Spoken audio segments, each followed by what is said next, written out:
হায় দাদি, বেঁচে থাকো ভাই, বেঁচে থাকো। তোমরা আমারে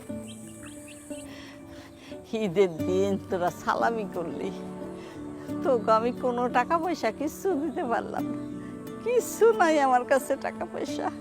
দাদি, আমরা কি তোমার কাছে কিছু চাইছি? তুমি খালি আমগুলোকে দোয়া কইরো।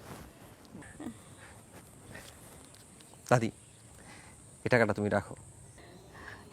ঈদের দিন আমি তোকে সালামি দেব, আর তোরা আমারে সালামি দিচ্ছিস?